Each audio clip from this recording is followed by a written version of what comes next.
ఢిల్లీలో జంతర్ మంతర్లో దీక్ష చేస్తున్నా అన్నాడు. ఆయన ముందు ఎన్ని దీక్షలు చేయాలో 19 నుంచి 24 వరకు ఎంతంత మందిని వైసీపీ నాయకులు చంపినారో వాళ్ళందరి మీద దీక్షలు చేయాలి. అంతకంటే ముందు ఆయన అధికారంలోకి రాకముందు వాళ్ళ చిన్నాయన్ని వాళ్ళ ఇంట్లో కిరాతకంగా చంపుకున్నారు. మనం విన్నడం ఏంటంటే వాళ్ళ కుటుంబ సభ్యులే దీంట్లో ఇన్వాల్వ్ అయి ఉండారన్నారు. ఫస్ట్ దాని మీద ఆయన ధర్నా చేయాలి. వాళ్ళ చిన్నాయన్ని చంపేసినారు పాపం. దాని మీద ధర్నా చేయమని ఆయన కూడా మేము అడుగుతున్నాము. దాని మీద ధర్నా చేసి మళ్ళా మీ యొక్క పార్టీ వాళ్ళు ఒకరొకరు చంపుకున్నారు, దాని మీద కూడా ధర్నా చేసుకో. ముందు మీ చిన్నాయన గురించి మీ చిన్నాయనకు న్యాయం చెయ్యి ముందు.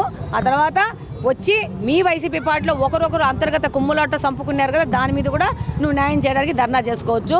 పిచ్చి పట్టింది ఆయనకు అంతే. ఇంకా ఖాళీగా ఉన్నారు కదా, అన్ఎంప్లాయిడ్ పీపుల్ అంతా రోడ్ల మీద పడేసి ఏదో చేసేస్తే ఏదో అవుతుంది అనుకుంటున్నాడు. ఏదో రాష్ట్రపతి పాలన అంట.